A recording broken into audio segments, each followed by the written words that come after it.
तुर्की और सीरिया में भूकंप से मरने वालों की संख्या करीब 25,000 हो गई है। इस बीच सीरिया से रेस्क्यू का एक ऐसा वीडियो सामने आया है जिसे देखकर आपका दिल खुश हो जाएगा।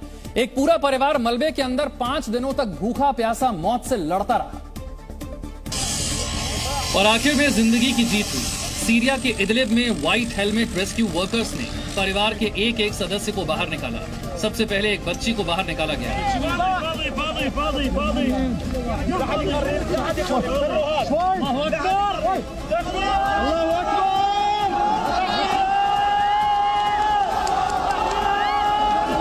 इसके बाद बहुत सावधानी से दूसरे बच्चे को बाहर निकाला गया।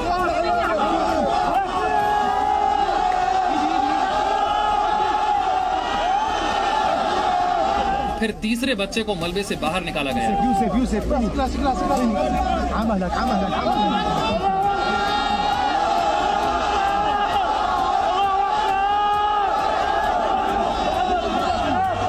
और आखिर में बच्चों के पिता को मलबे के अंदर से बाहर निकाला गया।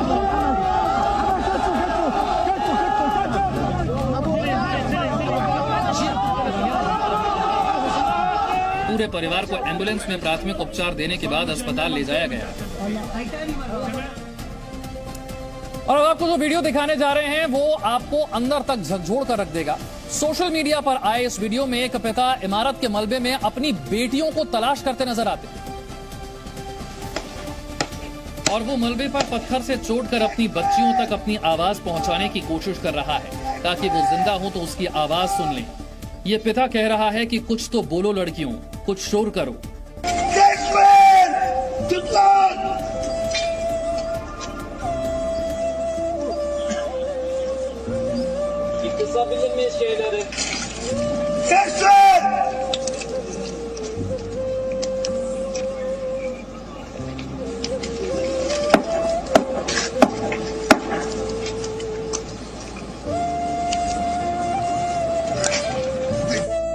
लेकिन मलबे के अंदर से पिता को कोई आवाज नहीं सुनाई दी, लेकिन उम्मीद टूटी नहीं है। तुर्की के हदे शहर से एक पिता का वीडियो सामने आया है। वो पिता अपने घर के बाहर खड़े हैं। घर पूरा गिर चुका है, लेकिन उस घर के मलबे के अंदर उनके 4 बच्चे दबे हुए और वो बचाव कर्मियों से गुहार लगा रहे हैं। मेहमद तेमिजकान ने खुद को तो मलबे से किसी तरह बाहर निकाल लिया, लेकिन उनके 4 बच्चे मुस्तफा, मोहम्मद, जैनब और मुरवेद अंदर ही हैं। उन्हें यकीन है कि उनके 4 बच्चे जिंदा हैं। Beklediğimiz bir şey yok. Terk edip gideceğiz. Hanımın cesetini bekliyoruz. Onu çıkartacağız. Çalışmalar yapılıyor. Şimdi sıra bizim kademeye geldi. Hanımı betonların altından alıp defne için alacağız. Rescue workers भी क्या करें, हर गिरी हुई बिल्डिंग और उसके मलबे में कोई ना कोई दबा हुआ है। वक्त कम है, लोग कम हैं, इसलिए वर्कर्स आवाज लगाकर मलबे में जिंदगी की तलाश कर रहे हैं।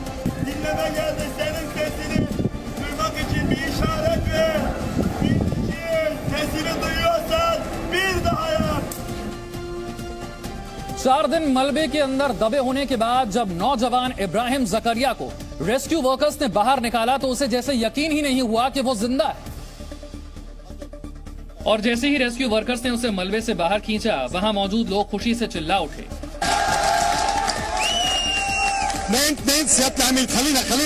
इब्राहिम के चेहरे पर खौफ और दहशत साफ झलक रही थी। इब्राहिम को बाहर निकालने के बाद इसी मलबे से उसकी मां दोहा नूरल्ला को भी जिंदा बाहर निकाला गया। वो भी काफी दहशत में थी। रेस्क्यू वर्कर्स ने उसे सामान्य किया और उसके डर को कम करने की कोशिश की। उन्होंने नूरल्ला को वहीं पर पानी भी पिलाया।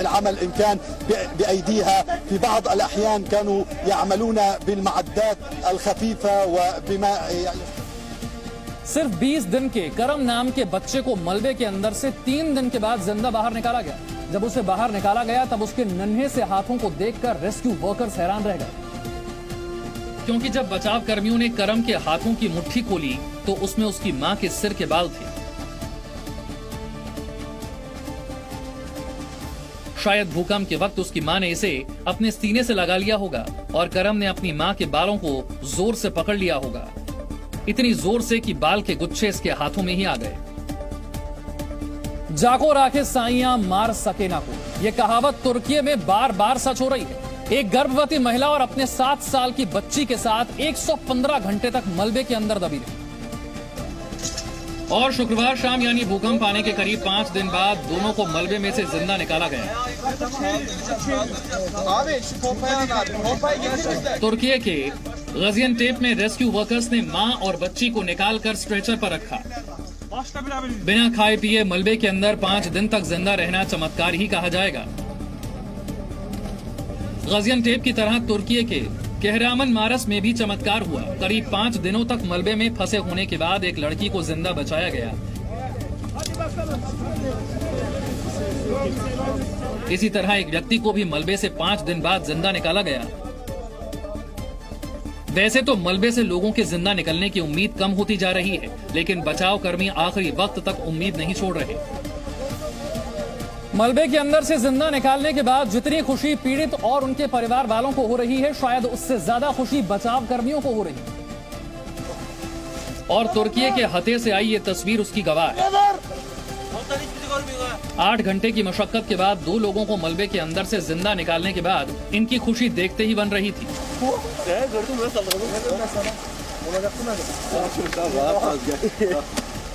रेस्क्यू वर्कर्स की मेहनत ड्रोन से ली गई इन तस्वीरों में रिकॉर्ड हो गई है।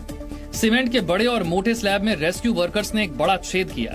उस छेद में से घुसकर बचाव कर्मी मलबे के अंदर फंसे व्यक्ति तक पहुंचे, फिर अंदर ही उसे स्ट्रेचर पर बांधा। इसके बाद ऊपर खड़े रेस्क्यू वर्कर्स ने उन्हें ऊपर खींच लिया। दोनों व्यक्ति 108 घंटे तक मलबे के अंदर फंसे हुए थे। कुत्ते को इंसानों का सबसे वफादार जानवर माना जाता है। ये बात तुर्की में आए भूकंप के बाद साबित हो गई है। एक डॉगी अपनी मालकिन के इंतजार में 2 दिनों से इमारत के मलबे के पास खड़ा हुआ है, क्योंकि उसकी मालकिन इसी मलबे के ढेर के नीचे पिछले 5 दिनों से दबी हुई है। भूकंप के बाद डॉगी भी मलबे में दब गया था, लेकिन उसने किसी तरह खुद को आजाद कर लिया। घायल और कमजोर डॉगी मलबे के पास अपनी मालकिन के बाहर आने के इंतजार में खड़ा हुआ है।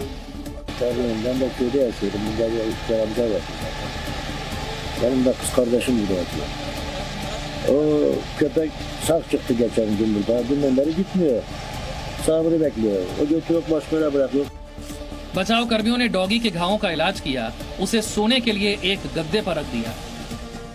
कुदरत के कहर के आगे इंसान कितना मजबूर है, और इसीलिए जब कोई 5 दिनों के बाद मौत के ढेर से जिंदा निकलता है तो उसे सिर्फ अपना ईश्वर याद आता है।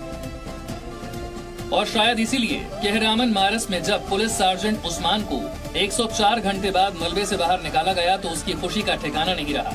वो स्ट्रेचर पर लेटे हुए अपने दोनों हाथ उठाकर वर्कर्स और वहां मौजूद लोगों का शुक्रिया अदा कर रहा था।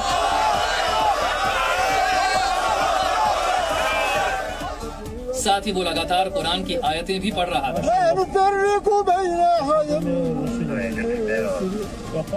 भूकंप में मरने वाले 25,000 लोगों में से 21,000 तो सिर्फ तुर्की में उनकी मौत हुई है।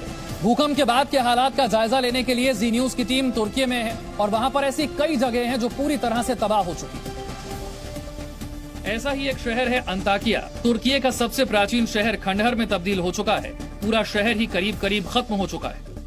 अंताकिया की तस्वीरें आपको दिखा रहे हैं, किस तरह की तबाही यहाँ पर आई हुई है। लोगों का दर्द इतना ज्यादा है, लोगों का दुख इतना ज्यादा है कि लोग अपनों के लिए यहाँ पर बैठे हुए हैं, इंतजार कर रहे हैं, क्योंकि रेस्क्यू लगातार यहाँ पर जारी है। लोगों को बचाने का काम चल रहा है, जिंदगी बचाने की कवायद यहाँ पर लगातार जारी है। और आप देखिए, रेस्क्यू टीम्स लगातार यह प्रयास कर रहे हैं कि लोगों को निकाला जा सके। अंदर से कुछ आवाजें भी आ रही हैं।